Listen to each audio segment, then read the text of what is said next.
the record button right now, so thank you for that reminder. Um, let's see. So Christy says, I learned in another PD this summer that you can hold shift when you click the assignment and it will open a new window. Okay, that's cool. I hadn't thought about that. But when it comes to your forms, I don't know. That makes me wonder. So now I really want to try that. That's the main reason that I don't use the embedded in the classroom forms. I usually create a form myself and make it a quiz so that I can use it in several different classrooms. But I would love to be able to create it through Classroom, but I don't want to have to type the same questions and everything over again. So you have tried the reuse post before and it just generates a blank quiz? I have not tried the reuse post.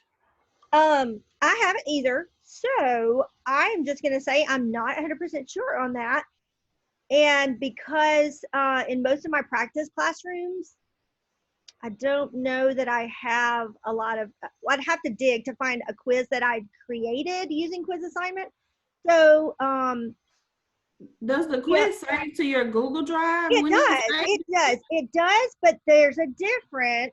When we were going in Classroom yesterday, and I'm just gonna share my screen and it will make a lot more sense when we do this. So, actually you have two windows today. Are we recording? Yes, thank you. I hit record. Someone else reminded me about record, so I did that. So thank you for that reminder. I know when you go in to create an assignment, it'll pop up and give you like an automatic document. Yes. You can exit and you can X that one out and delete it, and you can add, and I think you can add in a form or a quiz that you previously created if it's saved, because I've had to do that before when I accidentally didn't set the permissions correctly on one of mine. I had to completely delete the assignment and assign it, but I had to go back and use the quiz I'd already created. Right. So I'm gonna reuse a post. So instead of going, and I'm having to kind of move things around because they're in my way. All right, so I'm gonna do the create new copies, even though this is not an attachment, the quiz is not. I just want to see what it looks like. So it looks like okay, so it looks like you can do reuse post and it will use a quiz you previously used. The question that several people were asking is, well, doesn't the quiz live in Drive? Can't you just attach it? 100%, yes, you can attach it. But I think what she was asking is, let's say I've made a quiz in either a previous year or a previous class. You know, can I do the reuse post and just pull that quiz assignment in? And you can. I think that was the question. Does that answer it?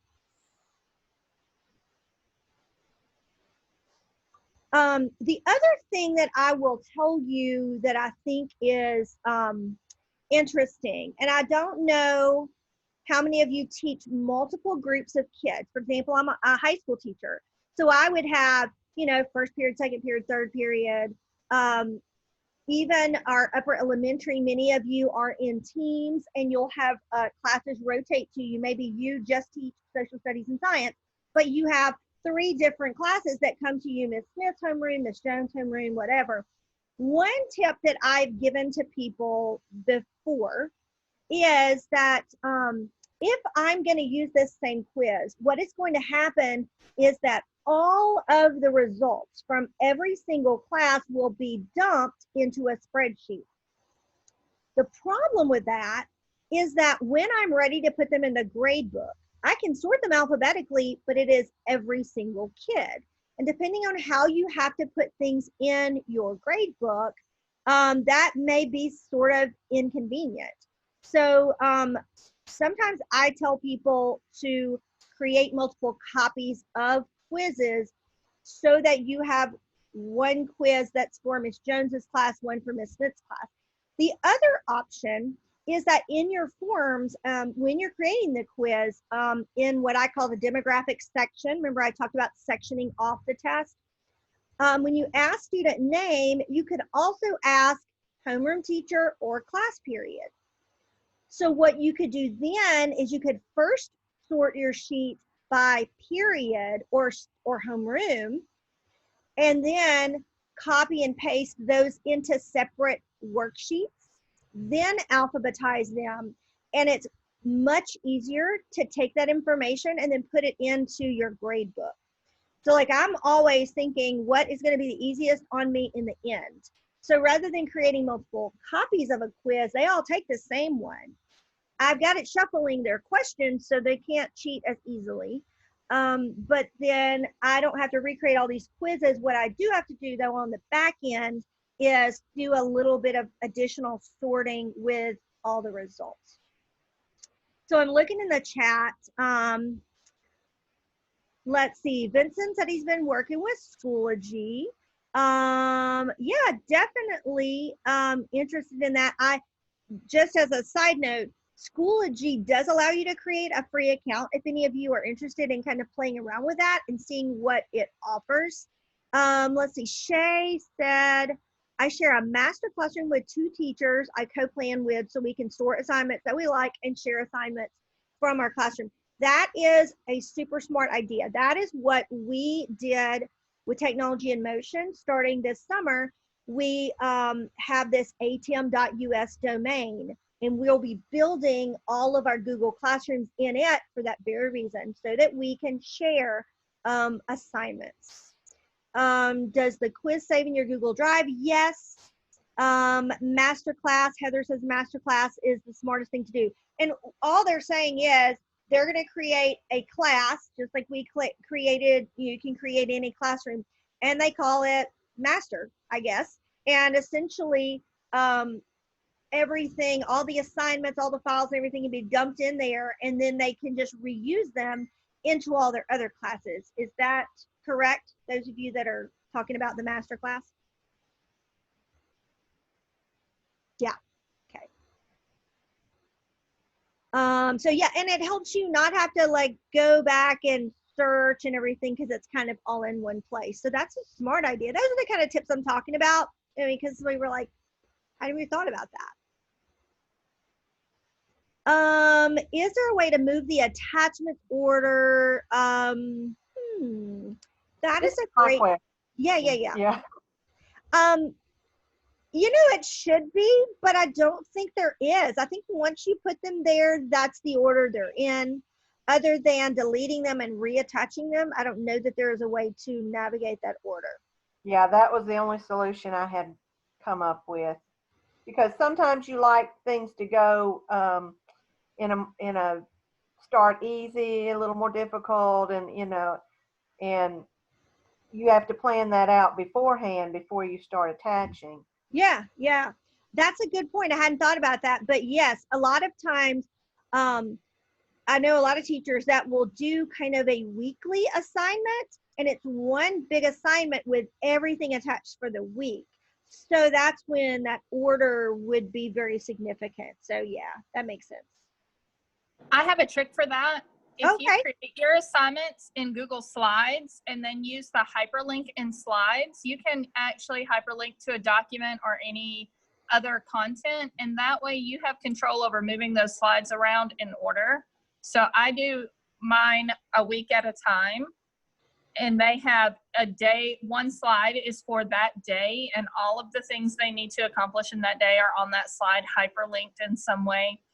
And so they have the whole week worth of information. If I need to move it around, it's easy to move those slides around rather than putting all of that information directly into Google Classroom. When you create it in a slide, you can make changes immediately, and it's a lot more flexible.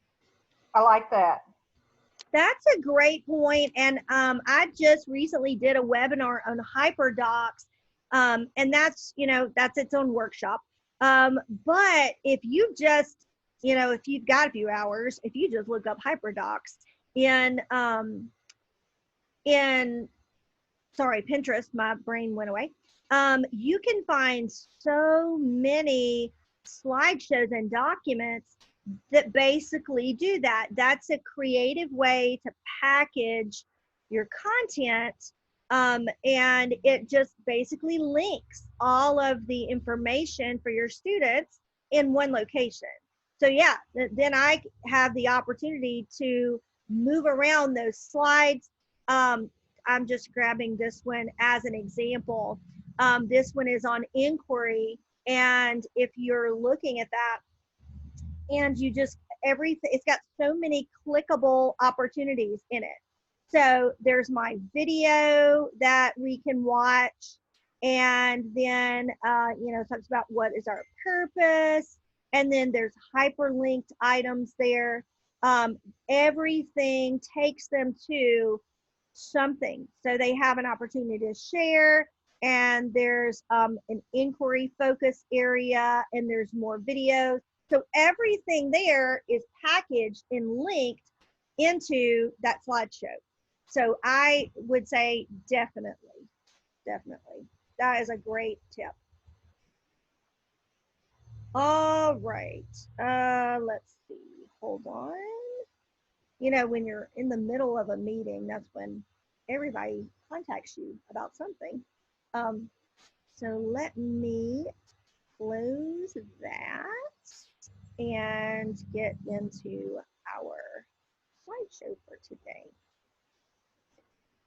All right, so if you did not get a chance to mark the attendance, be sure that you do that today. I appreciate you helping me out with that. Like I mentioned a little while ago, I do get reports on how long people are here, and I get the participant list and everything, but the attendance form is good for me to check everything by. Just recapping yesterday, Google Slides and Classroom. I know those are just so heavily used in teachers' classes right now, particularly with remote learning. And so I love all the tips that you guys shared. Today, we're going to be digging into Google Calendar. So give me a thumbs up if you use Calendar either for yourself or for school. Give me a thumbs up or a clap or whatever. I know some people that prefer like the calendar app that came on their phone. And so that is what they would rather use. I used that for a while, and then I went completely Google Calendar, mainly for the collaborative part of the calendar. I'm a huge fan of the ability to share calendars with other people, and all of the other really nice features that it has on there. There is a link on the bottom here. It's this handout on Google Calendar. It's basically the Google Learning Center, and it's just got sort of a cheat sheet on what to do in Calendar. Now, even this is a little outdated. It's going to look a little bit different, but you'll see that it says Hangouts Meet is now Google Meet. And so I mentioned yesterday, we're going to see a lot about Meet. And when I talk about Hangouts, just sort of understand that means Meet. So if you see Meet on the quiz, on the exam, it's the Hangouts information for the most part that we're looking at. But now we'll say this, sometimes the test doesn't catch up as quickly as what's going on in the Google platform. So when we talk about Hangouts, you may actually be dealing with Hangouts on the exam. All right, so look at Google Calendar. Now, first of all, I'm going to show you my Google Calendar. Don't be scared. So this is Crazy Town. This is my family of 5 calendar. And so I used to be an old school calendar person in my big planner, and I loved highlighters, and everything was a color because I'm a visual person. So if it was work related stuff, it was pink highlighter. If it was personal stuff, it was yellow highlighter. And so that's kind of how I rolled with my calendar. Well, when Google Calendar came along, or digital calendars in general, I was like, that's awesome. But it's really hard for me to tell the difference in my activities, my oldest son's games, my husband's work activities. So I really needed a way to sort of separate those. So the way that I do that is I create multiple calendars. And so this is my personal calendar, and I'm going to shift over to a calendar that's under a domain. But I did want to show you that down here on the left, I have a whole lot of calendars that have been created. And if I uncheck one of them, you can see that it goes away. So that is one of the biggest benefits there, is kind of like if you're old like me and you remember the days of the transparencies and the overhead projector. I always think about it as those transparencies that would kind of overlay on top of each other. That's essentially what you can do with multiple calendars. Now, I have a lot of people that look at this and it like gives them hives because that's just too much. That's too much to look at.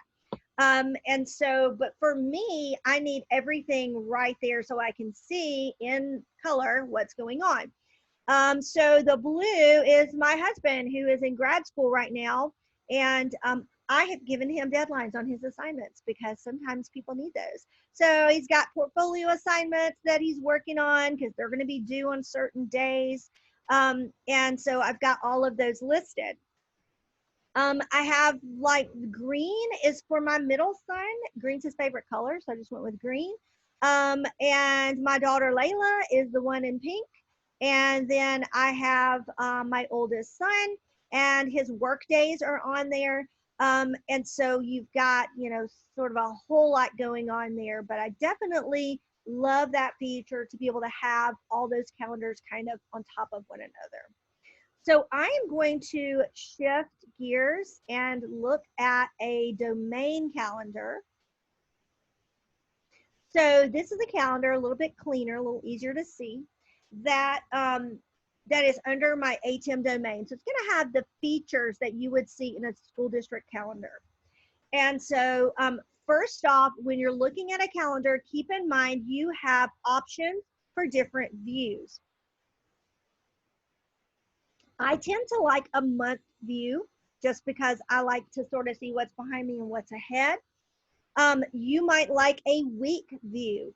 And so on the week view, it allows me to see just what's going on this week, what activities I have. There's even just a daily view. So if you kind of like to see just what's going on that day, you can do that. But I tend to like a monthly view. Now, I want to mention again that you have these little icons over here on the right for Google Keep and for tasks. And we're going to talk, let's see. We are going to talk a little bit more about tasks. We haven't really addressed tasks yet. We'll talk more about tasks, but this is closely tied to your calendar. So both of these would give you the ability to, you know, write information based on what's going on today. So those are just easy access. So I mentioned that you can look at the different views. You do have a settings button up here. And notice that you have some add-ons for calendar. I've never used these add-ons, but look, there is a Zoom add-on for your calendar. And if you want to, you can install that for your domain, for your Gmail, for calendar. And so let's see, I'm going to say yes. I'm an admin on my domain, so I get to say yes. So some of these may be some that are just personal to you, but many of them may be just for domains.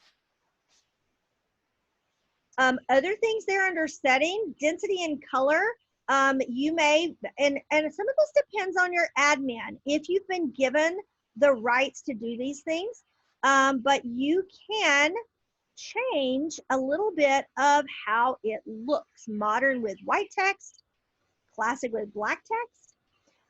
Information density can be compact or responsive to your screen, and that is just the look of your calendar itself. And then when you go into the settings, just in general, you can see some of these other settings. Make sure that this information is correct. If you're, just a side note, if your computer ever goes dead you may have experienced this before, the calendar part that comes with your computer. For example, Mac has like a calendar part to it. If the computer went dead and the date and time ended up being wrong for some reason, it can throw everything off. So so just make sure that everything is set correctly here, because it can mess up what you're doing if it is not. Time zones, event settings. Notice that you can change the default. So if you're creating an event and you're going to set up your time slots for it, you can change the length, like the default. Now, you can always change the length of the event, but you could say that it's typically going to be 30 minutes or typically an hour or 90 minutes. So you can make those changes. Default guest permissions. You can decide, what is default. It always can be changed. Do you want to add invitations automatically? What kinds of notifications are the default for you? Alerts or desktop notifications or none? And then some other options that you can set there. Some people like to start the week on Monday instead of Sunday, and they just want like a work calendar and they want their weekends together. You can do that. And then there are plenty of other, notice you can set up working hours and it will sort of show that you're busy or available. So lots of different settings that you can do in here. And I also have to keep in mind that I am an admin in my domain. So some of these settings may look a little different for you guys. All right. Moving on to how do I create a calendar? So if you have a Google account, you automatically have a calendar listed over here on the left. This is a mini calendar at the top. It allows you to kind of scroll through the months, which is kind of handy if you want to look ahead and see like what date does August 14th fall on.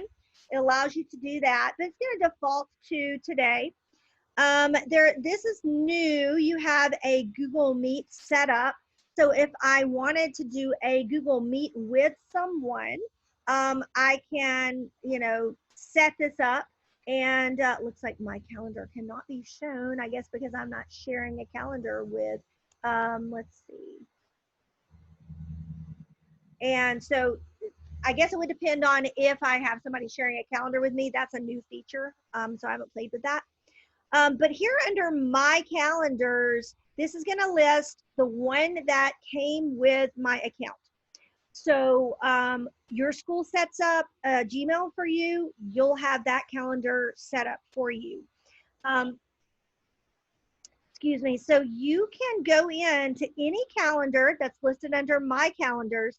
And if you hover next to it, you're going to see those 3 dots. Okay, so when I click on those 3 dots, I have some options. First option is, and we're going to go from the bottom, I can choose the color of my calendar events. This is where I said that a lot of times I choose like green is my middle son's favorite color. I used purple because my son's high school colors had purple in them. For my daughter, she's the only girl, so hers are pink. So you don't have to stick with whatever color Google randomly gives you. So you can determine that color. So if I want to shift that color to be, this pink color, I can do that. Okay, display this only. If I click that, it takes away all of the other calendars and just shows my calendar. So notice it's got a check mark. But if I want to go back in and click any of these calendars and add them back, I can. And then it's going to, show me all of those events again. So when I showed you my calendar, and it was a lot, you don't have to see all of that at once. Only if you choose to, you can uncheck and the calendars will hide. So that's one of the options. A very important option down here is settings and sharings. So just working with your personal calendar that was given to you with your account, any of these calendars that you create will give you some settings and sharing options. So once I click that, And you'll notice, because I have other calendars, they're all listed here too. But just looking at this calendar, I can rename it. So that means if I want to add out beside my name the words personal or work, I could do that. Because then I might want to create another one that is for personal or for work. And so I might call this one Brandy work. Okay. Double check all of these, this information that's there. All right, now look down here. This is something that was automatically set by your district. You usually don't want to make everything completely public. If this is a work calendar, if this calendar is specifically for work events, for classroom events, then you can leave this checked. So if I worked for Etowah County, it would say make available for Etowah County schools. When many school districts went to G Suite, they did not realize that by default, this is checked. So when I would go out and teach calendars, teachers didn't realize that they would just use that Brandy Caldwell calendar, and they would add like their doctor appointments, their hair appointments on there, and this was checked. Even other calendars they created under the domain, even if they called it personal, this was checked. That meant that if I worked for Etowah County School, I could search for Brandy Caldwell and I could see her events. So you need to go in and determine if this is a specifically work calendar and I want to make it available. By making it available, it means you can share calendars with other people within that domain. So, but here, this means your calendar is searchable. So I'm going to leave this one checked because this is going to be all work events. Now, access permissions, notice underneath it, there's get a shareable link. With this link, only people you allow can access your calendar. So this is one of the benefits of the Google Calendar for me. And I'm just going to go back to my crazy looking calendar and show you our family settings. When I scroll down, instead of using a shareable link for my family, I added all of their Gmail accounts. So if I add a family event, all of these people will have it populated into their calendar because they are sharing this calendar with me. So on their Google Calendar, all family events show up. And as I add them, then they can go in there and they can see what's going on. And notice, just like you have permissions for other things in Google, you can give them certain permissions. All of my children just have see all event details. I probably will, I'm going to make changes to events to the 20-year-old. I think he's old enough to be able to do that now. And then my husband has make changes to events as his default as well. So I can do get a shareable link, and that is just going to be them viewing and looking at this calendar. And then this one is going to be with specific people and how I share with them and what their permissions are.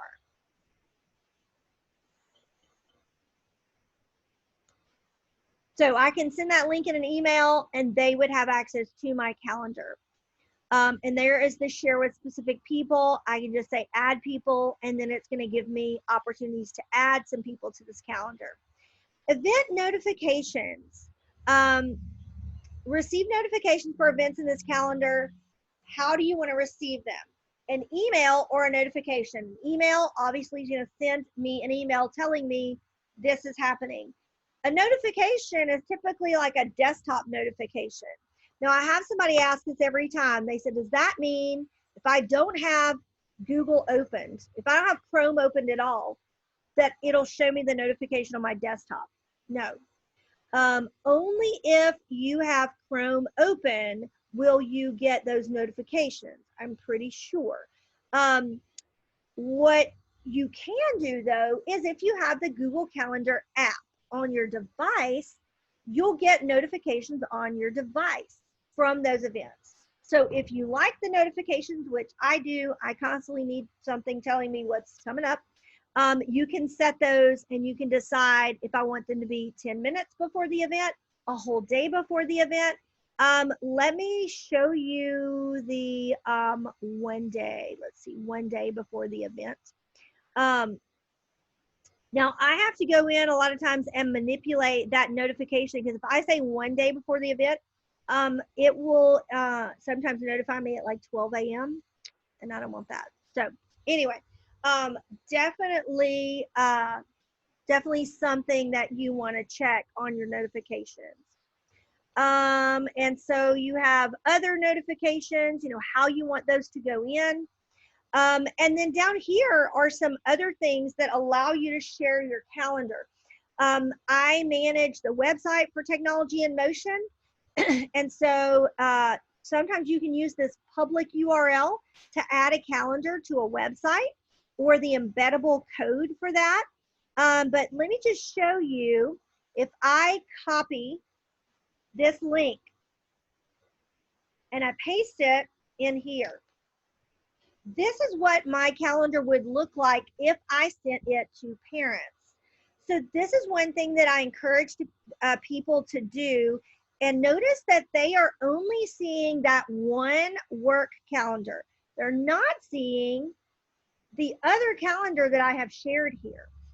So if you use that public URL, you can put that on a newsletter or put that on your website.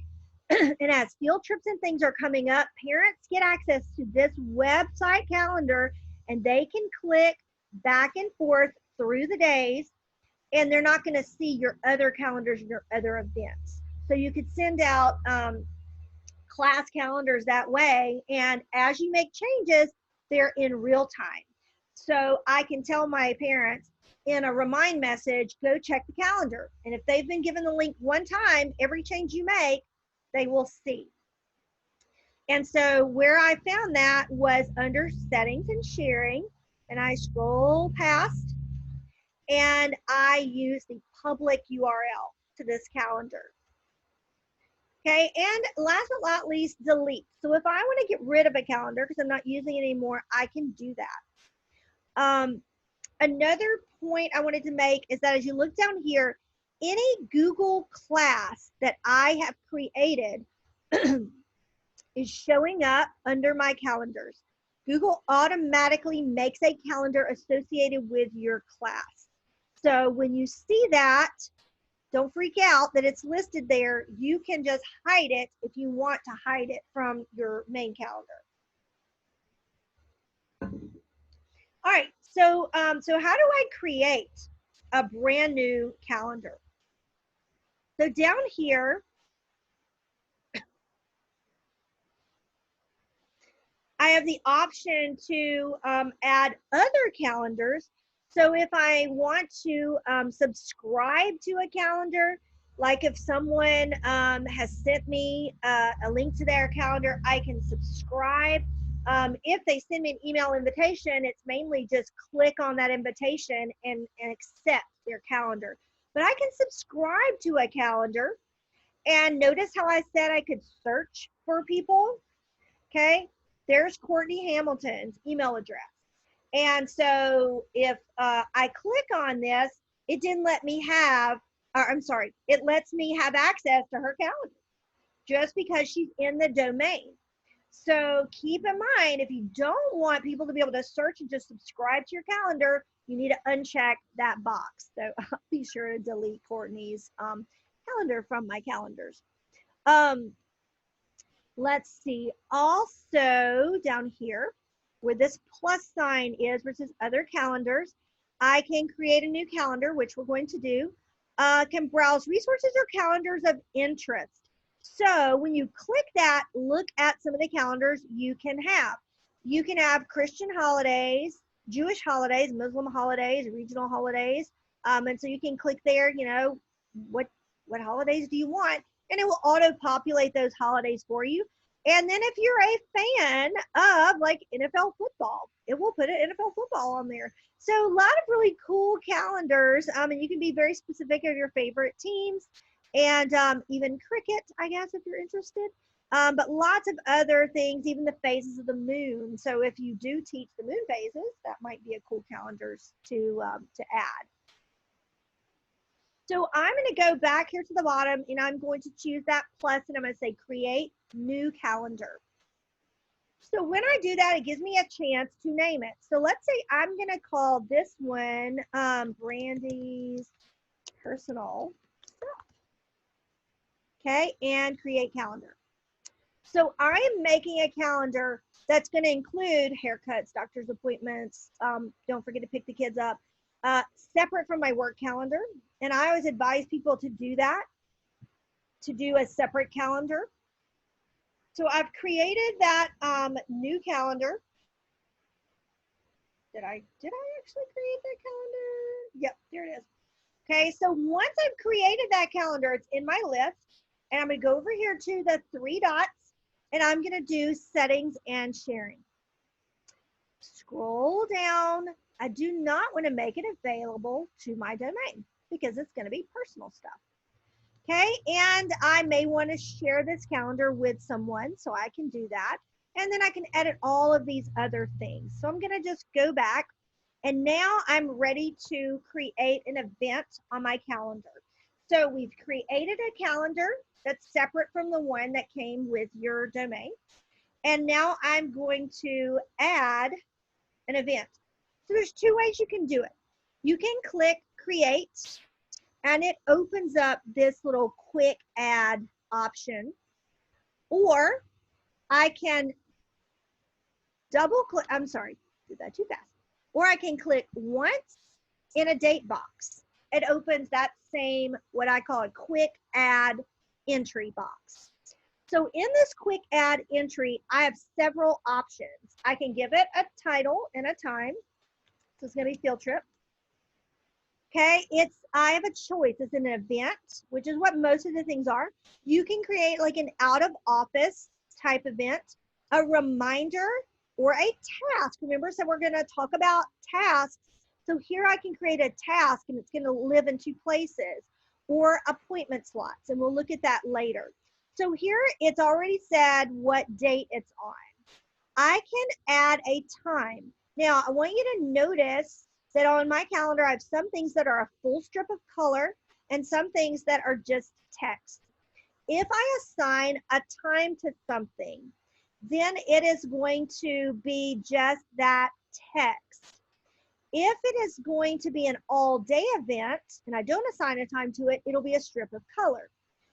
Sometimes I will not assign a time just so that it shows up on my calendar like that, with that full strip of color. You can add time into the title and still have it as a full strip of color. So that is up to you, but it will not be like in your calendar in a set slot of time. It will still register as an all-day event. All right, if it is more than 1 day, let's say this is a 2-day field trip. We're going to spend the night. Okay, I'm going to click on the second date and I'm going to change that to the 19th. Then it's going to spread over 2 days. Okay, if I wanted to add times, like I said, I can add guests. So let's say that I am going to take myself on this field trip. Okay, so I've added a guest. And then I can add video conferencing. Here is where the Google Meet option comes into play. And so you can add in any calendar event a Google Meet. So let's say that this is, instead of a field trip, it's actually a meeting about the field trip. I can add that and it will generate the Google Meet link and everything right here. I guess because I added that cool Zoom add-on, I have the Zoom meeting option as well. I can add a location, and what is cool about this is if I know the exact address. So I'm gonna just, we're gonna go to my house for the field trip. It's gonna be great. I can start putting that address in, or I could actually look up something like a location like DeSoto Caverns. And because it's Google and it hooks up with Google Maps, we see that it grabbed that address for me. I can add a description. Now, this is really handy because I can say, you know, this is the 6th grade overnight field trip. And I can also add the DeSoto Caverns website. Okay, so I don't know it by heart. So I'm just gonna put one that I do know. And so I can put hyperlinks in here. I've got lots of formatting options here, and I can add a bulleted list, maybe like a packing list of what I want students to bring. Now, this is super important. Down here, I get to choose what calendar this shows up in. So this is a work event, so I want this on my work calendar. If it was for a particular class, I would click the class calendar. But I'm just gonna say work and save. Would you like to send an invitation to the Google Calendar guests? I can choose to or not. So I'm gonna say don't send. Guests from outside organization, yay, continue editing. And say, oh, it's because I'm gonna get rid of me. There we go. Now my event is here. When I click on that event to see it, here's what I see. I can see the dates, I can see the address, I can see that link that I put in there. This is really handy too. When I click on this, I'm gonna open it up in Google Maps. So now if I am sending a specific address in there and parents are going to see this calendar, then I can see the specific one there. So, all right, let's see. I'm looking at the chat box. Tasks is not in my list between reminder and appointment slots. So it may be that that is something that has to be added from your admin. That's a good point. So you may see some things that I have that you guys don't have, and tasks may be one of them. So that is a good point. So if anybody else see tasks on theirs, or that may just be a school district thing?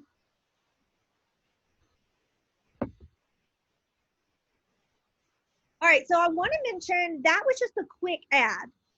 Okay, if I click create and I want more than these options, notice I have more options down here. And this is really cool. So when I click more options, it opens up this big page. A lot of times I will use this because it is just handy and it's got everything. All right, so somebody mentioned, how do you make the calendar event have a color bar instead of just the dot? If you wanted a solid color, you make it an all-day event, meaning you don't assign a time to it. So by not putting a time, it is a solid color. So I am using the more options. It gives me, obviously, more options. I'm going to call this parent meeting. Whoops. Actually, I'm going to add this as a personal event. So let's do this. Layla dance class. Oops. All right, so I'm gonna say it starts June 8th, and I'm gonna assign it a time, and it starts at 5 o'clock. Okay, how long does it go for her? She has dance classes till 8 o'clock, and that's all on the same day. Now, I can click all day and notice my times go away. If I uncheck all day, then it's going to just be the dot instead of the strip of color. Now, here's a unique feature, and that is the repeat event. And that's the reason why I said Layla's dance class. So I'm going to say this repeats every Monday, but it doesn't repeat every Monday forever. So I'm going to go down to custom. It repeats every 1 week, so that is weekly. If it was going to be every day, for example, this meeting, when I created this on my Google Calendar, I said repeats every day for 5 days. So for this one, it's going to be every week, repeats on Monday. When does it end? Never, no. On a particular day or after so many occurrences. So I'm going to say that her dance classes will be going every day until August 10th, and done. All right, so I have other options here that I can add guests. I can do the notification thing. But notice I have to choose the calendar. This is personal. I don't need everybody in Etowah County to know when Layla's dance classes are. So this is going to be on my personal calendar. I can add a description. Notice the other option I have, an attachment. This is super cool. So let's say that I want to add an assignment, a handout, something to an event. So here, look, I've got all of these options that I can add to this, slideshows, whatever. So I'm just going to add this PDF to it. And when I am totally done with everything, I'm going to click Save. Look at that, Layla's dance class every week until August 10th. If I click it, look how cute. Google said, hey, the word dance is in there. We're going to give it a little image. And I have something attached from Google Drive. So that is accessible to me. So I created an event.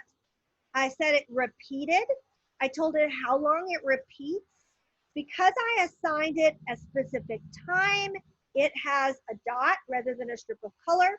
And notice when I click on this, I have some options here. If I had guests, I could email them just from here. The 3-dot option lets you copy that. So let's say that this is a repeating event and I want it to be in all of my Google Classroom calendars. Look at this, I can copy it to all of those calendars just by saying copy that event. And so I'm going to say I'm going to copy it to this ATM test class. And once I click save, it's still that repeating event. I click save and there it is. So it shows up twice because I added it to another calendar. All right, so we created a calendar, we created an event. I talked about sharing your calendar either with someone's email or through a URL. Customized reminders, we saw that you can do a day, minutes, however you want to be notified or reminded. Attaching a Google Doc, we just saw how I attached something from Google Drive. Using calendar to schedule meetings. So I did want to show you this. So if I click here and I have these options, here is the reminder. Notice that this is really just going to be for me. I'm going to say parent meeting.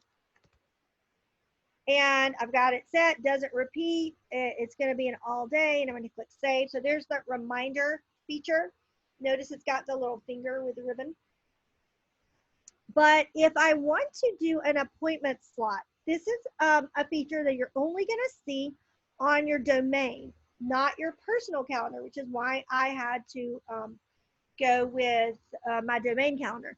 So I click appointment slots and it's going to say, okay, I have appointment slots and I'm going to open up and notice it's got the little table there on it. So I'm going to start, well, obviously I'm not going to start at 12 a.m. I don't want anybody making an appointment at 12 a.m. So I'm going to say I have appointments starting at 8:30. So the best example I had for this was special ed teachers. And you have to have IEP meetings and you need general ed teachers at each of your meetings.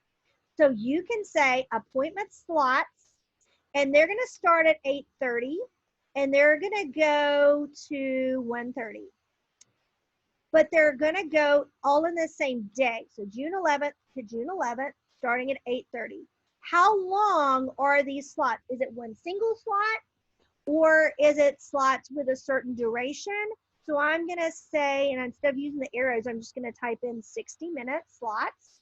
This is my work calendar. Make sure I choose the right one and save. All right, so when you do the appointment slots like this, it automatically, and oh, I didn't give it a title. Well, that's terrible. Hold on. Let's call this IEP. There we go. All right, so when I click on this, notice it says go to the appointment page for this calendar. So I'm going to click on that. Here is this page that automatically creates. So if I want to share this with someone. And it tells me no appointment slots available. Next appointment slot is on June 11th. And notice this is today. So I'm going to have to click through and get to June 11th. So here are my appointment slots. And if someone wanted this spot, then they would put their information there and they would pick that slot. So I am, sorry, I'm moving around some stuff so I can see where I am. There we go. So if I am ready to share this with someone, I'm going to open this up. I can either copy this link and send it, or better yet, I'm going to add guests to this calendar event. So if you have groups created, okay, so for example, if I was choosing an entire Google Classroom, I don't have any groups created right now in this domain, but in another domain, I have a group called ATM. And if I did that, it would grab a whole group of people and I could send it to that one group. I send that, they'll see the appointment page options and can go in and select those appointment options. So that is not something I use a lot, but I definitely can see that would be used in schools.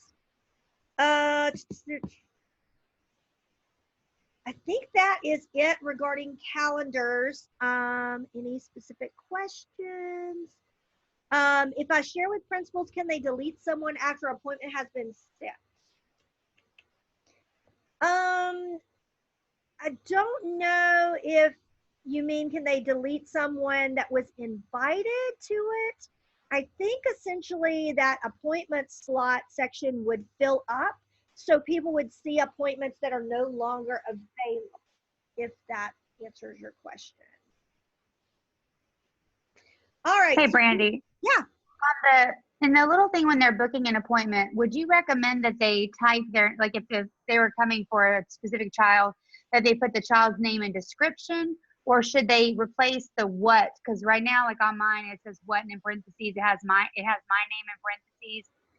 Should they just put like their name on, their child's name on there? Like I was trying to figure out where, like what would be more organized for them putting in their names or whatever. If that Yeah, makes sense. I think it would kind of be up to you. Just in your instructions, you might send that when you choose an appointment, put your child's name either in that description or in the that first title area.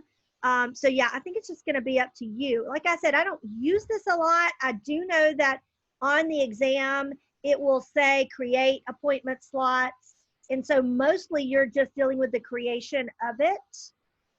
So yeah, I don't know if that answers your question. Hopefully it does. All right, so we do have a task that goes with our calendar. So I'm gonna get you guys to start on that. And then we will move to the next thing. So here we are with that. And it should not take you the full 5 minutes.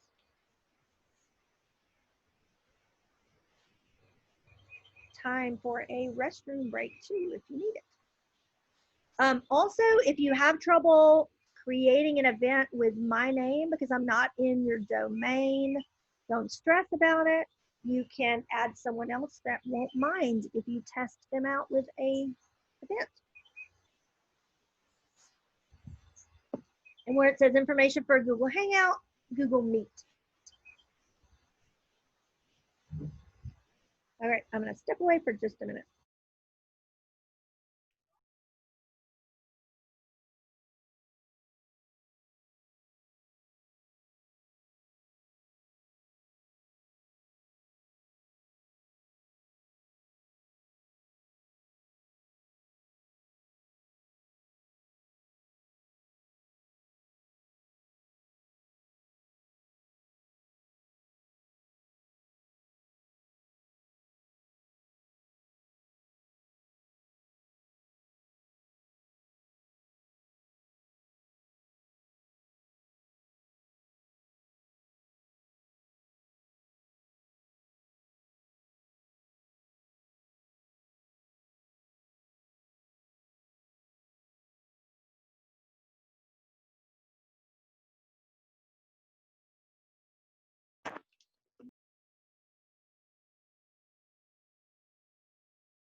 So this cracked me up. My daughter left me a little note. Hey, Mom, we have the MiFi. Love, Layla. She and Dad left a little while ago, and she just walked out here and stuck a sticky note beside me while I was talking. Because, you know, children think they can't go anywhere if there's not wireless internet. So she was riding with her daddy to Gardendale, and she wanted to play on her iPad.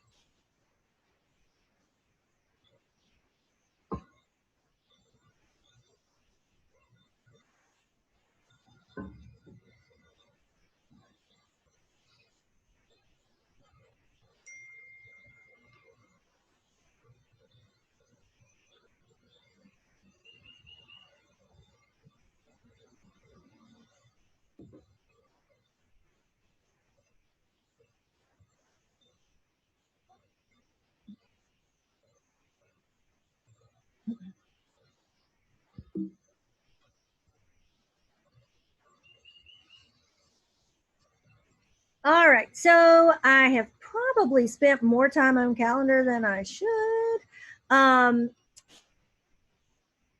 A question in the chat was talking about attaching something to a calendar event, like a Google Doc.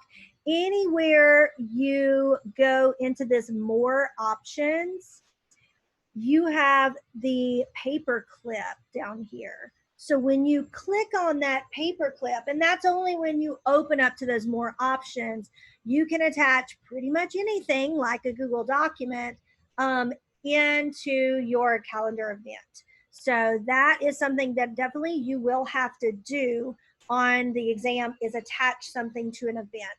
So maybe a document, a PDF, a slideshow, something like that. So hopefully you did not have any problems with that activity. We are going to move on to Gmail. Now, I would love to say that I cleaned up my Gmail for you guys before we started, but I like using my own email to teach you some things. Oh, another question was regarding calendar, how to copy an event to another calendar. So for example, if I click on, whoop, that's a reminder, so that won't work. If I click on this event, there are 3 dots here that allow me to copy that event to multiple calendars. So that is just a quick and easy way to copy that event to other calendars. And I don't think I really talked about this, but you can print out your calendar, and whatever calendars you have checked are the calendars that will print. So see across the top, all of those calendars are listed. And it gives me some options. Full color, and that's going to give you the full bars. Outline, she's going to outline the bars. That'll save some ink. If you just have black and white, just black and white. So, so anyway, that is an option, and you can dictate the print range. So you could print out like an entire 9 weeks if you wanted to do that, and that is up here in the settings portion. All right, so moving on to Gmail, and I'm gonna look at, I've got my domain one here as well as my personal. So I'm gonna probably toggle between those, just talking about the basics. So, so when it comes to settings for your email account, you need to look at this gear, and it allows you to make some adjustments. And if you've ever heard me talk about Gmail before, these are some of the things that I like to make changes to. You may not have the choice to change your themes in there depending on what your admin has let you do. But if you go to themes, it will let you choose. Like I've got some family pictures here that we've used before. You can go to any other images. You can go to something simple. The one thing I like to do though is I like to make my personal Gmail a different color than my work Gmail. That way, when I am looking at it at a glance, I know that I'm in my personal email and I'm not sending things from it to work folks. So anyway, you can choose something simple, or you can import your own picture. and that's up here in the settings gear. Another thing I like to show people is configure inbox. That allows you to use some tabs that will sort of filter your email into categories. You do not have to select any tabs. Your admin may have cut off the ability to add tabs. And automatically you're going to have primary, and that's going to be all of your person-to-person emails. And so it will even give you examples when you hover over it of the kinds of emails that would go there. Other tabs that you can enable is social. So that's going to be any social media posts, promotions, typically shopping emails, updates, that can be updates on apps or websites that you go to. And then forums could be any kind of listserv or message board that you're a member of. And so anyway, you can choose one or none of these and click save, and it's going to show these tabs across the top. And what that does is it allows Google to intuitively put messages into categories. The reason why I like this is because it shows me my person-to-person emails right here under primary, and it moves like social media emails out of the way. So there's nothing worse than having a parent email you and you don't see it because of the 25 Amazon notifications that you've got in your email. So what Google does is it shifts those maybe unnecessary emails over to a tab. You can still look at them.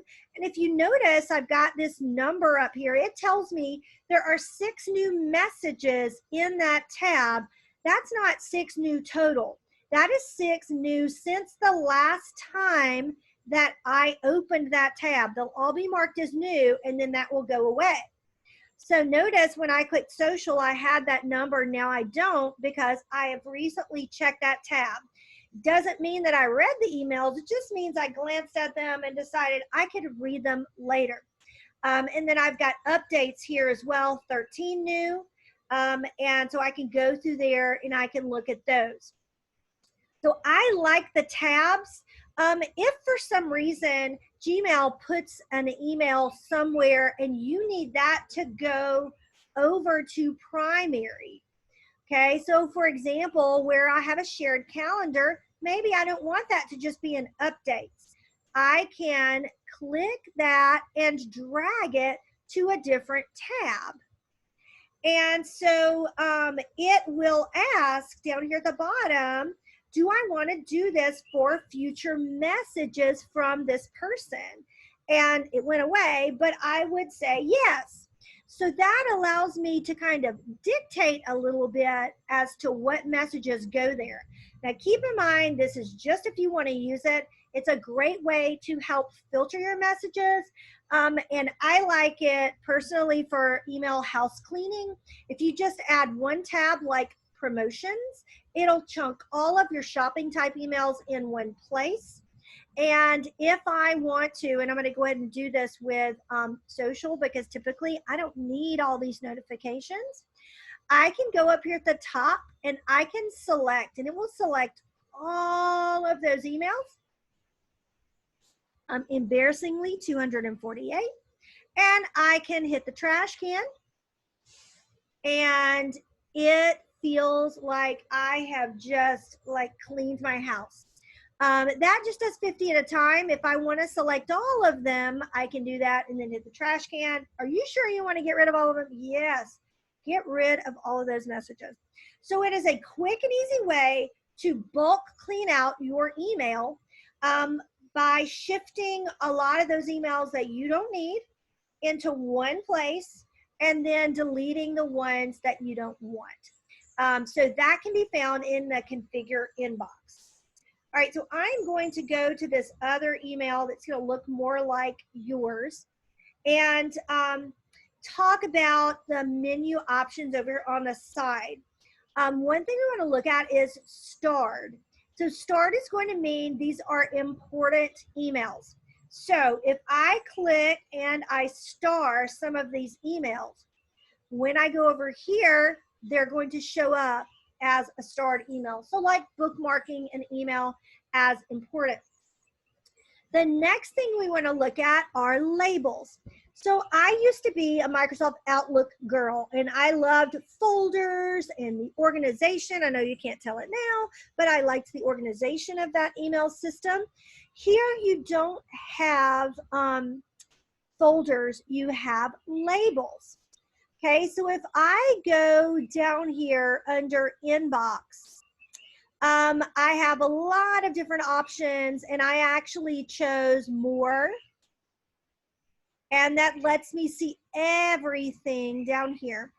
And I have the option to create a new label. So I'm going to create a label. That is like a folder in Google. And I'm going to call it administration.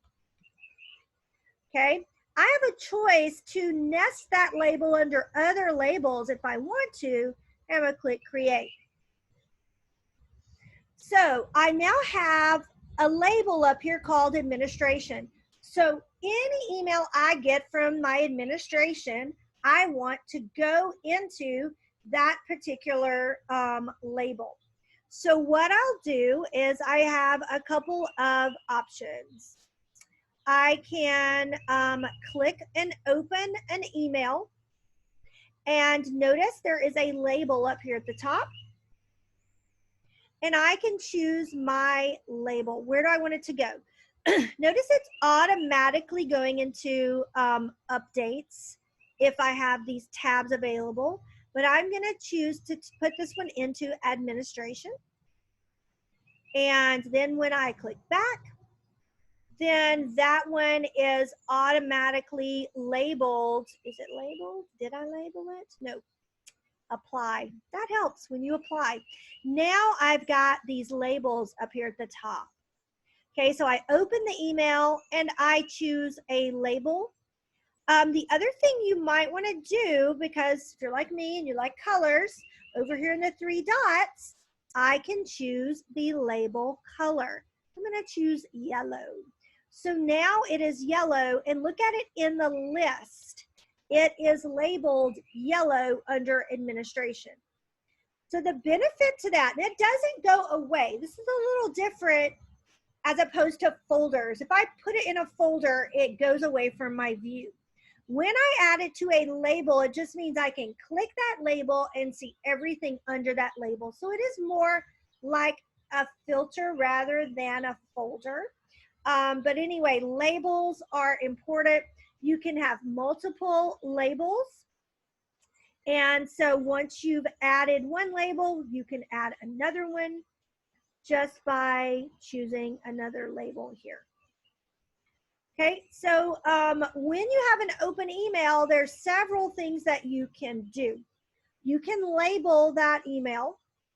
You've got the 3 dot menus. You can add a star here as well. Another really nice feature, I can create an event. Once I click create an event, it grabs the information from that email, automatically creates an event for me, and I'm just going to leave all the defaults here, and I'm going to say save. Do I want to send? No, don't send any emails. Continue editing. Sorry, I've got to get rid of myself on this. Save.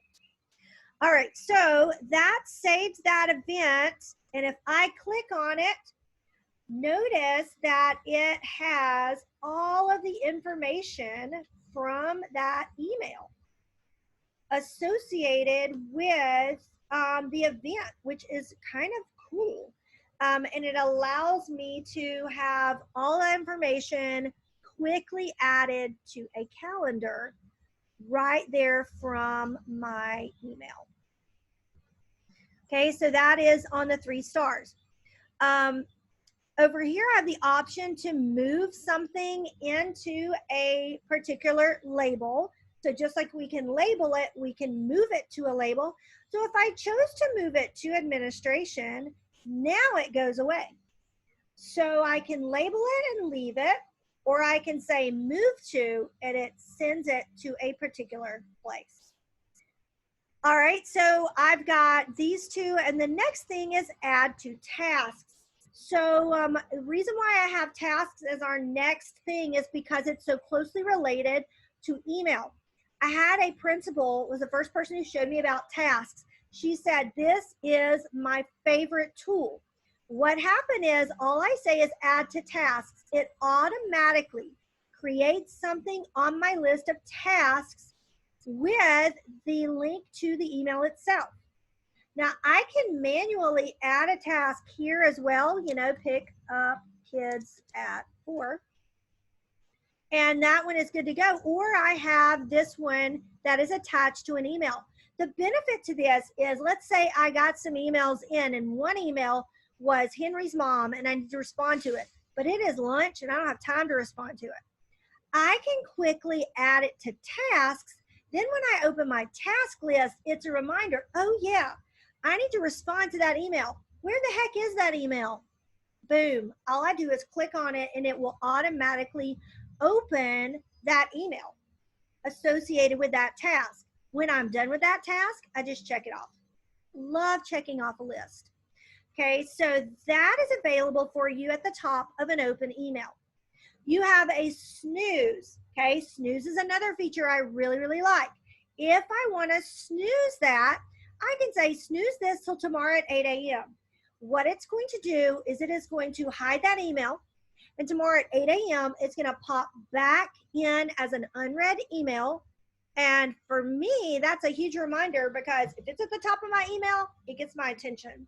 So you can snooze it. You can customize the time. Maybe it's at 4 o'clock this afternoon when all the kids are gone and you have an opportunity to really work with whatever this email is about. So snooze is really, really cool. Mark as unread. So I opened it, but I really need it to be like unread so that I notice it. So you can do that here. You can delete it, you can report it as spam, or you can archive it. So all of those are options. And you guys may have known all of these, but those are all options for you in your Gmail.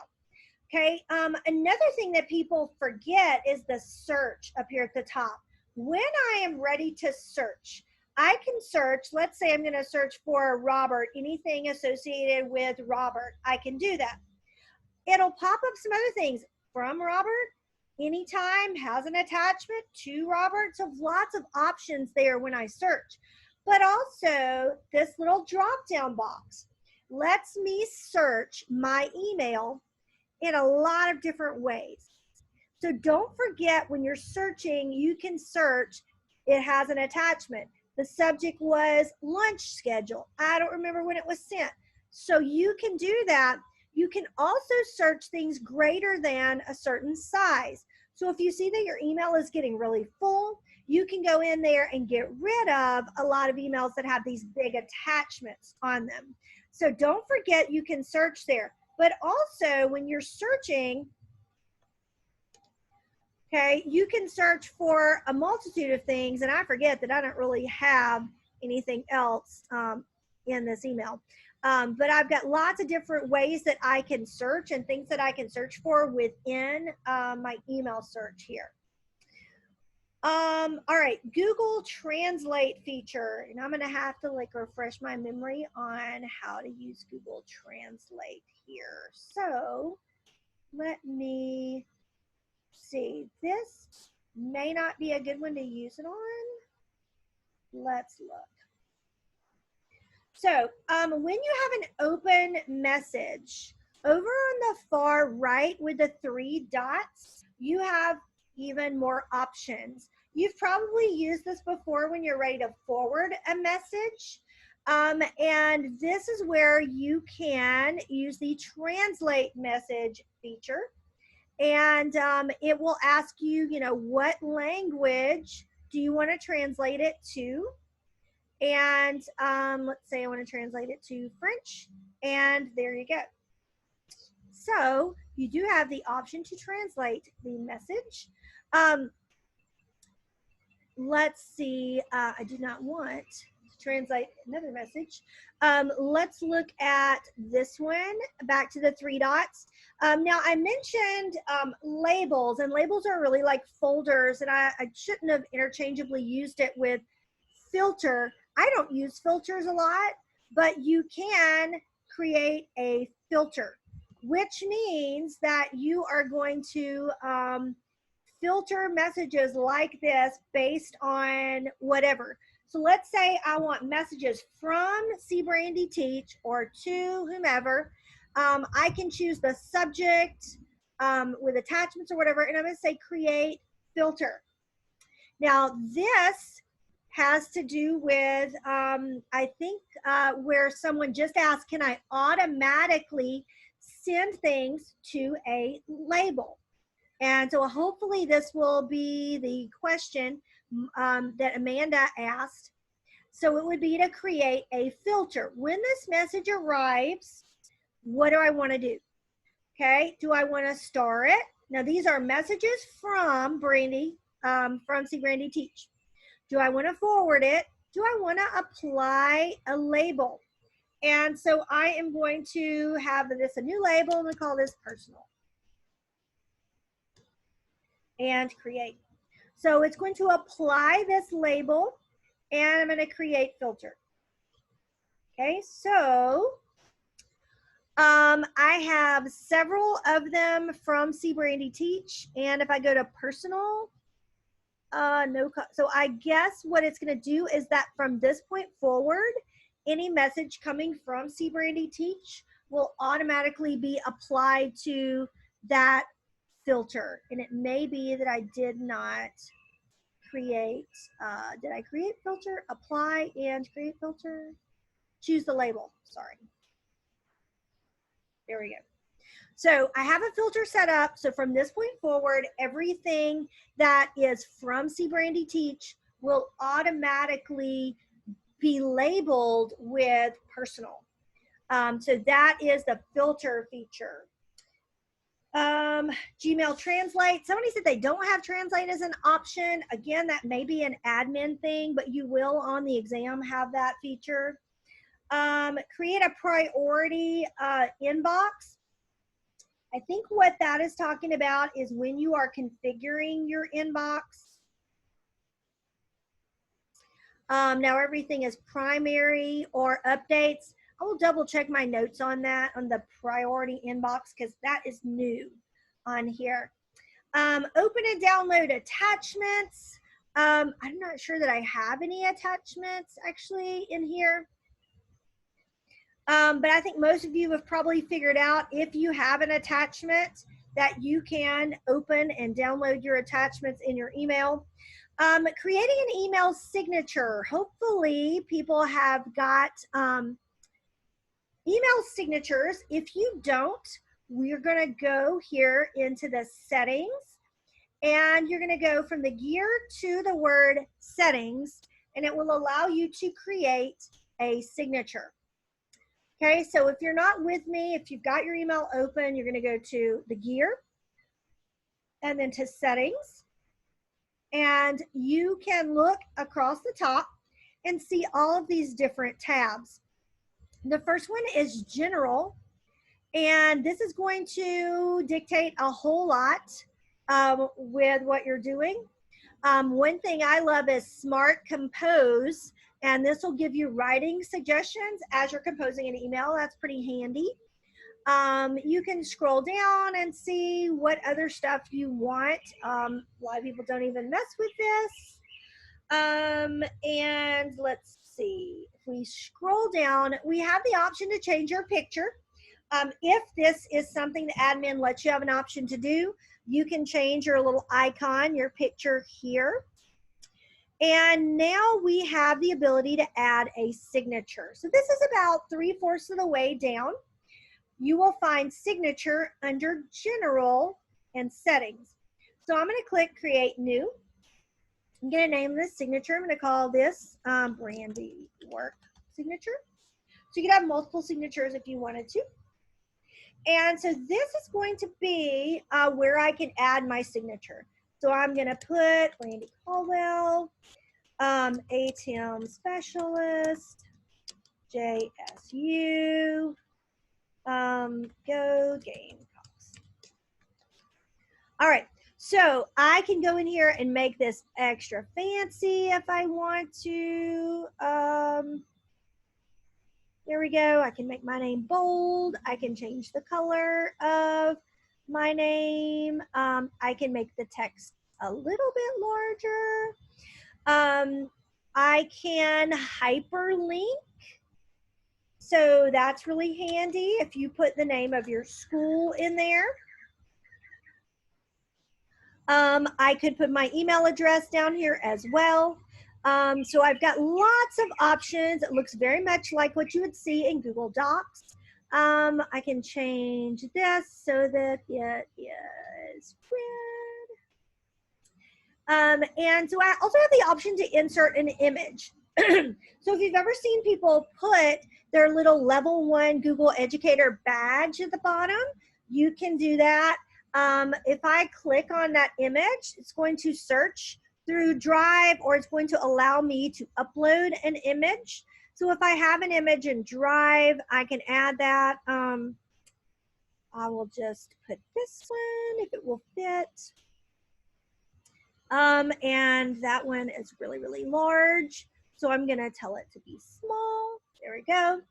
And that is because my husband is a coach for the Springville Tigers, and so he used that the other day. And then I have a lot of other little options if I want to put a quote there or a bulleted list. I mean, don't get too crazy with it. But once I am done with that, I can scroll down, and I need to determine when I want to use this signature. So you do have to change this as well. So you can't just make a signature, expect it to automatically work. On there, you have to say, for new emails, I want to use that signature, and for replies, I want to use that signature. Scrolling down too, you have a vacation responder. If you are ever going to be gone and you want to turn that on, you can determine when it cuts on, when it cuts off. It can say out of office, and then you can have a sorry, I missed your email. We are on vacation. I will have limited access to email, and have it set up to be like a last day so it expires. So after I've made all those changes, I need to say save changes. Some Google platforms and settings will auto save. This is one that you actually have to tell it to save those changes. All right, so the last thing I want to look at is a canned response. I know that this is something that they want you to do in the exam, and it's not something that you probably use a lot. So if you go into settings, and I don't use this a lot, so I kind of have to figure out where it is. Just quickly through this, notice that there are a lot of labels here that you can show or hide, and then you can create new labels here as well if you want to. You can, oh, and here is the priority inbox part that I told you I'd have to look in my notes. So I can create a priority inbox, and it gives me some options of if I want to show certain starred messages. I'm going to say yes. Show up to 25 items. Everything else I can choose. I've never set one of these up, so I'm going to go ahead and say save changes. So there you go. I think, there you go. So that is what it does. It kind of labels it as starred, important and unread, and everything else. So there you go, learning on the fly. That is a priority inbox. By the way, I am not loving the way this looks, so I will definitely change that. But that was under settings and inbox. And I'm going to go back and just use the default one. So, and save changes. Back to normal. All right, so back to the settings section, accounts and import. This is for another day, but if you wanted to check mail from other accounts, you can add that here. Filters and blocked addresses. Remember that I had matches from See Brandy Teach, apply label as personal. Joy will love this one. Anything from my boss, Eric Lee, goes to the label best boss ever. So you can add these filters for your upcoming mail here, or you can create that filter with an open email. forwarding and pop mail, if you want to add a forwarding address, add-ons, don't really have that going on here. Chat and meet, this is on. Advanced, this I believe is obviously not where canned responses are. I may have to come back to you tomorrow on the canned responses. I just showed somebody this the other day, and it is somewhere. I'm sure it's like right in front of me. I wanted to say it was in advanced. We'll come back to this on canned responses, and it will all make sense very shortly. We're going to go ahead and look at your task while I remind myself about canned responses. And I see the chat. Somebody else may be going, hey. Yes, I'm in settings. And I think when you ask about templates, you're talking about themes. And all of that can be found in settings, and it may be based on what your admin has set up for you. So we're going to go ahead and try, create a template in Gmail. That's what you're asking about on the task.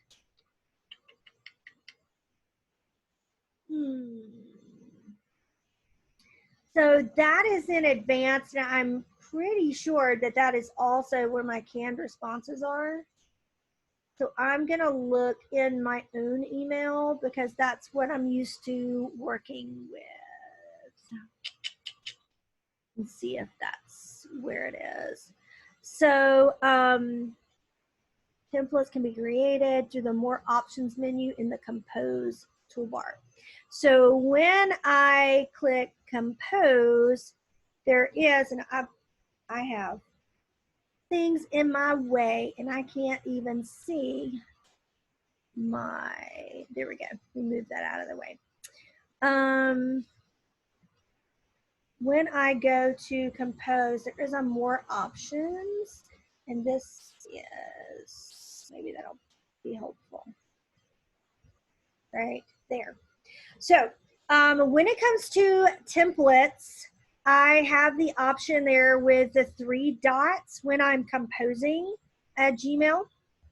And I can, I think I've already got these created. Templates, I think, is canned response. And that's why I couldn't find it. Look, y'all are like, she's the worst teacher ever. I think that they renamed canned responses to templates. All right, so we're going to go with major teacher fail today on the end part of this email lesson. And we are going to move on to, in the interest of time, to tasks, groups, and contacts. And I will come back to you with a better understanding of templates / canned response. Because like I said, I don't use them a lot. And when I was going through here, I thought I knew exactly where they were. Obviously, I don't. All right, moving on. Sometimes we just have days like that. Looking at Google Tasks. So I mentioned that a lot of these apps are super handy on your phone. I use Google Tasks on my phone because I love a good checklist. I mentioned that Google Tasks is also right here. So the interesting thing about Tasks is, unlike so many of these other options, it is not really a standalone app as much as it is an app for your phone standalone. Pretty much it is accessible right here. And so I have my task list here, and I can simply add a task. I can do it through the app, which I do a lot, and it all, translates here. As I complete a task, I can quickly check it off. I did exercise this morning, yay me. And so I can create Google Tasks within my calendar or within my email.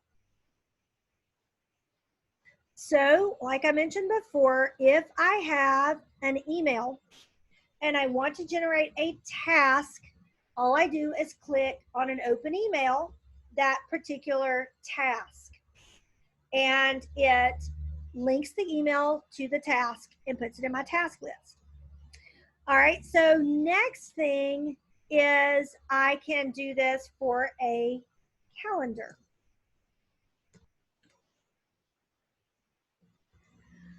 So I have my task list over here, and I can create a Google task from my Google Calendar. So if I click, let's see, go to more options.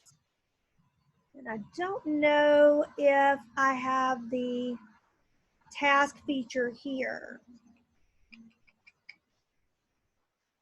I know it was under my G Suite domain.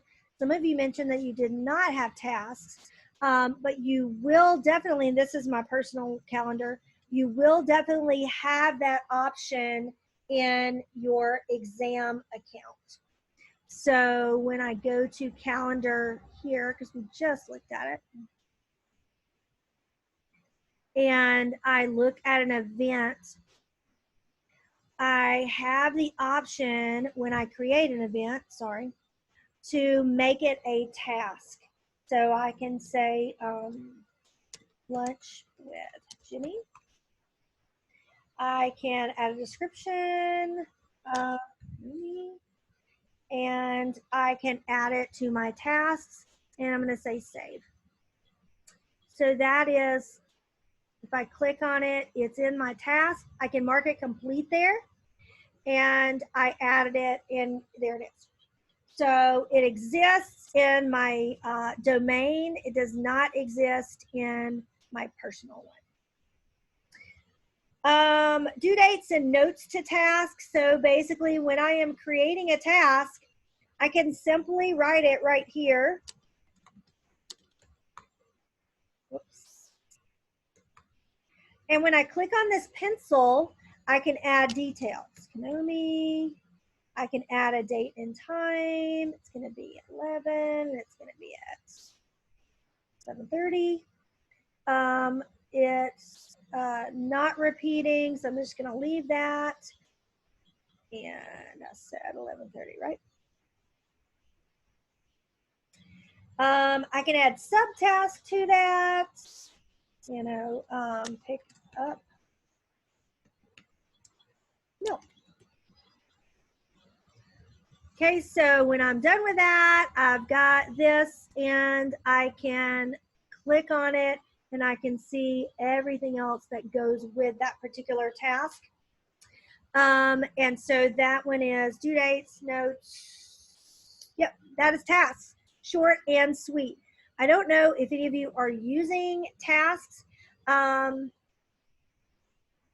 we go. So Vernette said once she clicked on the task icon and it said get started, and once she was done, it is in calendar. So that's a good tip. It will already be there for the exam. All right, so we're moving on to Google Contacts. So let me go ahead and tell you, let me close out my ugly calendar. So Google Contacts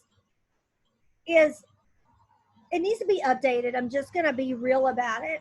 The way you access it, and this is my first issue, I really want my contacts to be available here in my email. And it is not, unless you guys know something I don't know. I can go, excuse me, to my waffle menu, and I can search for the contacts icon. So I'm going to do that. It's going to open up contacts. Now, if I go in here and I create, notice they're calling them labels again, which are essentially groups of people. I can create a contact group. And once I've created it, then it is usable throughout the other Google suites. So that is really helpful. So Simply to create a brand new contact, I can click create contact. And I can start and add this as a person. So I'm gonna add my husband, Marty Caldwell. I can add company, job title. I'm gonna say SES. I can add his email. Now, I can give it a label if I want to. So I can say that is his work email. Not the same as the label we're going to see over on the side, but I can say this is his work email. I can add a phone number right here if I want to. And I can add any notes, you know, husband of the year. All right, there's even more. So if I want his phonetic first name, I can get real specific, a nickname, address, birthday, website. So this can be like your own personal Rolodex. Okay, do I want to add a label? So if I already have labels created, I can add him to a label. So right now, all of these are work type labels, but I could add him to a particular label. I'm just going to call this label family. And that is his label. So let's see. There you go. So it made a family label, and I'm going to say save. All right. So now I have this new contact. Notice that it automatically grabs any emails that I've ever gotten from him because he's probably already someone that I have emailed before, but he was not necessarily in my contacts. Again, I don't love that. I can star this contact. I can edit the contact. I can export, print, all kinds of things with that contact. Now, once I have created a series of contacts, now I can go in and I can create labels. So I'm going to say create a label. This is something you'll definitely have to do on the exam. And I'm going to call this Boot Camp Peeps. Okay. All right, so once I have created it, it's going to put it in my list of labels. And I don't have any contacts here. So I have to click on the pencil. Sorry, do not click on the pencil. Once I've created the label, now here's another thing I'm not a huge fan of. I would like to be able to just click on that label and start adding people, but it doesn't let me do that. So what I'm going to do is I'm going to go and search for contacts. So I'm going to put, let's see, I thought maybe I had Joy in here. There's Heather. So Heather Hannah is in these my contacts. So if I click Heather Hannah, I can do add a label to her, which is, yep. So in the 3 dots, I would click and add that label to her and close. So now when I go to the Boot Camp Peeps, there's Heather's email. So again, you create your label, you go and you do a search. Once you've found the person, then you can add a label by clicking here and choosing the label that that person goes into. And automatically updates that label. So that is the way, that is really the only way that you'll be asked to use contacts. And where that comes in handy is when you're in your email and you go to compose, I can start typing in Boot Camp Peeps and it automatically populates it with everyone in that group.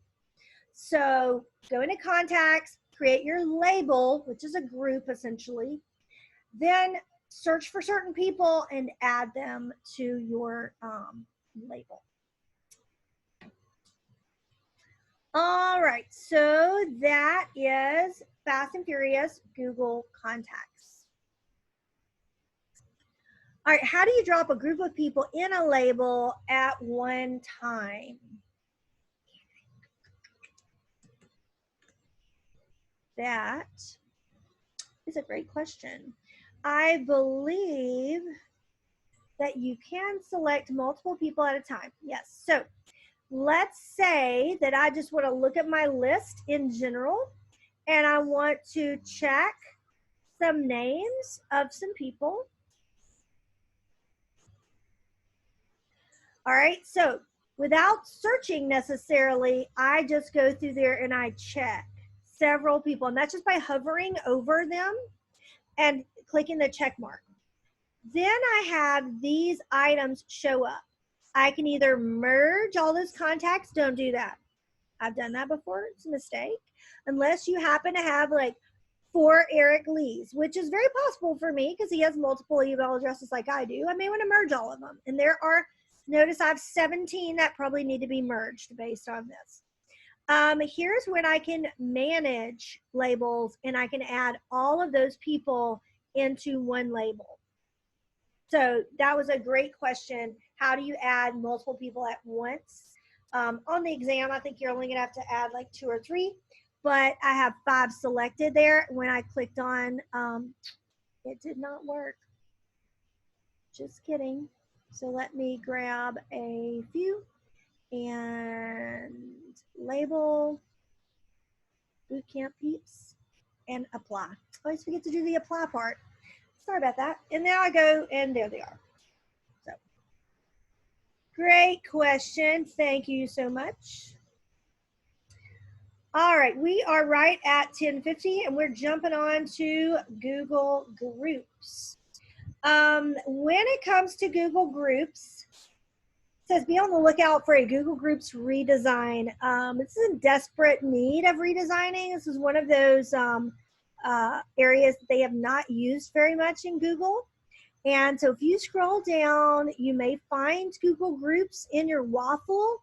If you don't see it in your waffle, you will just have to search groups.google.com.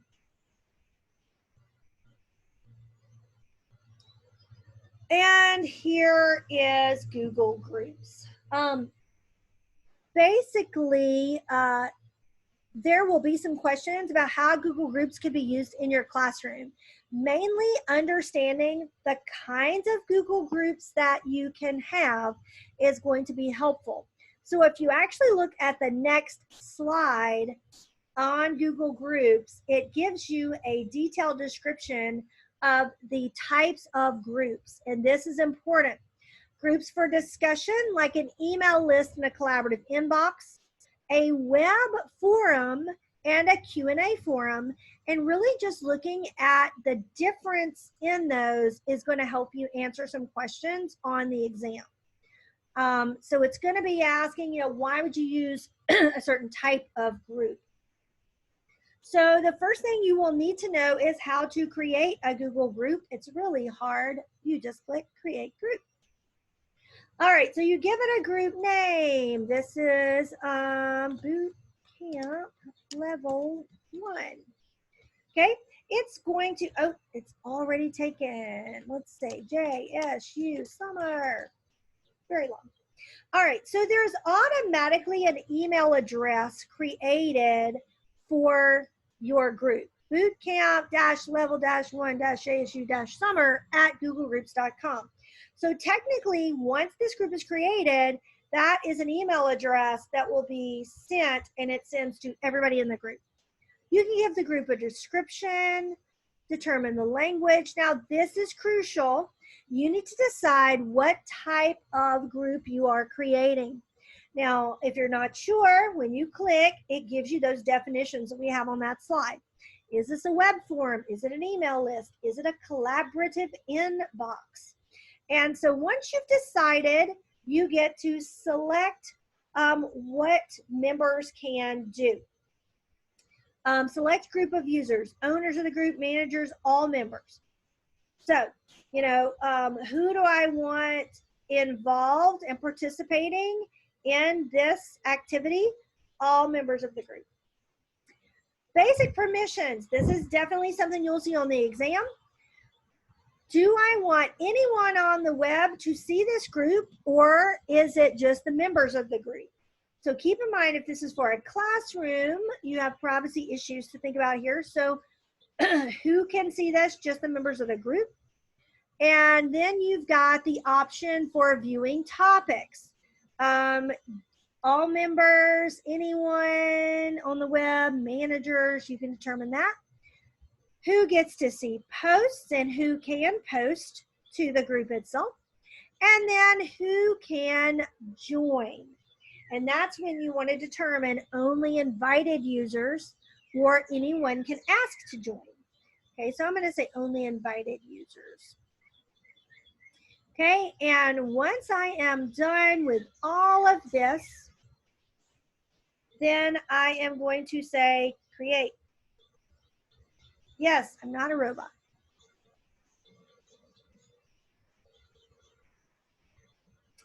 Congratulations, you have a new group. Problem is, I don't have anybody in my group. So I'm going to need to go down here and choose. If I do manage group, it's going to take me back to this same page that I just set up in the settings. If I go to manage members, this is going to allow me to look at who is a member currently. And here I can directly add members. So if I already know all their email addresses, it will send them, you know, an email. If I want to invite members, it will send an invitation to them. And if I have any outstanding invitations, they will show up here, and any join requests. So if I've set it up so that people can request to join, I can do that. Also some other settings here, the email options, who can moderate, permissions,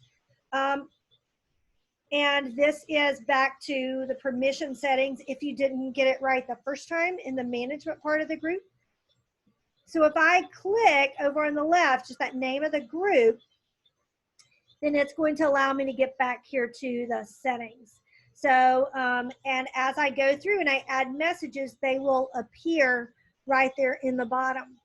And so when I'm ready to add a new topic for this particular group, I would say, welcome, please introduce yourself.